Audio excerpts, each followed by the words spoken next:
Ganin Kinawaya, Gijabdishnikaz, Ashkingamon Gemandao. I'm Emily Whetung, and I'm thrilled to join you today and give 7 minutes. I've been given 7 minutes on stage, and I thought I'd start by sharing a story. I'm an Anishinaabe from Curve Lake First Nation, and I grew up on an Indian reserve.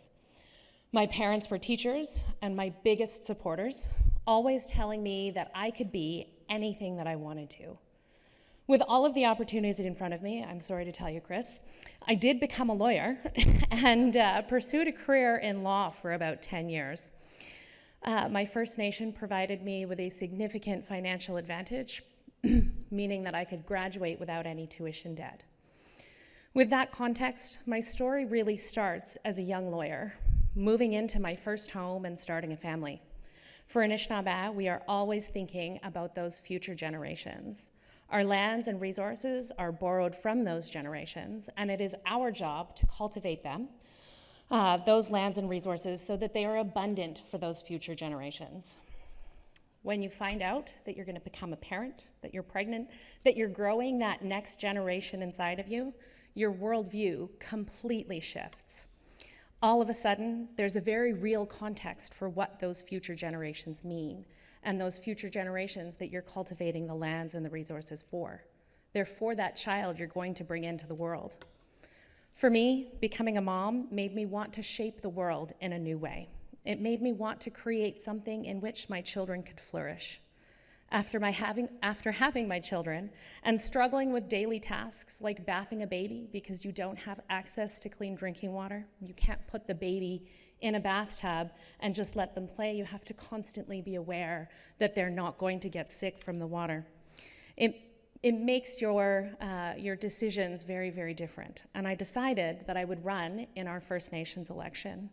I became the chief of Curve Lake First Nation in 2019. My goal was to fix our clean drinking water situation, or our lack of clean drinking water situation. We needed creative solutions, and to skip a number of years, we brought a class action lawsuit against the federal government and settled it for what at the time was the largest class action lawsuit settlement in Canadian history. Thank you. It's not the highlight today, but the point of this is that there was no money within our community to fix the drinking water situation. All of our funds came from federal government grants that were specifically designated to federal government priorities. And those priorities didn't necessarily align with what we wanted to do as a First Nation. At the same time, Ontario Power Generation wanted to build the first new nuclear reactor in the treaty territory of my First Nation. As a former lawyer, the best way to advocate against nuclear power, in my opinion, was to learn as much about it as I possibly could. Throughout this process of development, I was approached as the chief of my community by industry with great visions of positive perspectives on nuclear and why it was going to solve all our problems. I was also approached by anti-nuclear organizations who wanted to use Curve Lake's constitutionally protected Aboriginal rights to prevent nuclear development. Neither of these perspectives took into account what was actually best for my community, my people, and my First Nation. I took an approach of getting informed, collecting information from both sides, and asking questions. And I had many. My first question was, why not just renewables? The answer that I got was, they need to play a role. They're very important. But they only work when the wind is blowing and the sun is shining. That they have waste consequences that is not a part of the common dialogue. Which led me to, what about nuclear waste? This is a great question. It is carefully managed by the nuclear industry. But the biggest question that I had was probably to Ontario Power Generation. What opportunities for economic participation existed for my nation to participate in an economy that we had been systematically and legally excluded from since the birth of Canada? And the answer that I got to that question was particularly important. From OPG's perspective, the answer was yes, there is an opportunity. And a conversation, let's figure it out together. At the same time, my son was growing older, he was playing video games, and he started playing one called Space Engineers. At 9 years old, my son started telling me that he needed to find uranium so he could build microreactors to power his spaceships and build his space stations.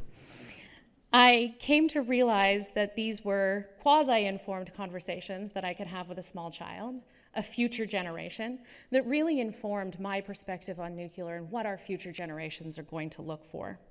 I came to realize that I really do love the way that nuclear power has a smaller footprint, it's non-emitting, and it manages every cubic millimeter of waste that it produces. I realized that the minimal footprint and non-emitting power meant that it could solve very near-term issues relating to emissions and climate change.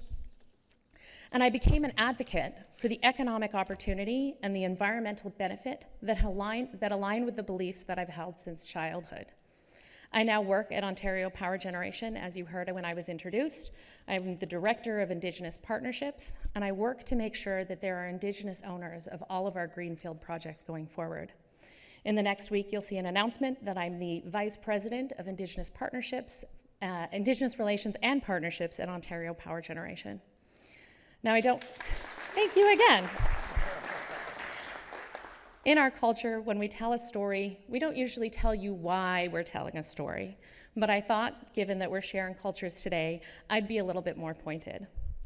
What I'd like everyone to take away today is the reminder that we need to evaluate the information that we receive in critical ways. We need to think everything through, and we need to make informed choices that are best for each of us and the communities that we are part of. And I want to ask everybody to think about our future generations, and this is probably the most important thing for me.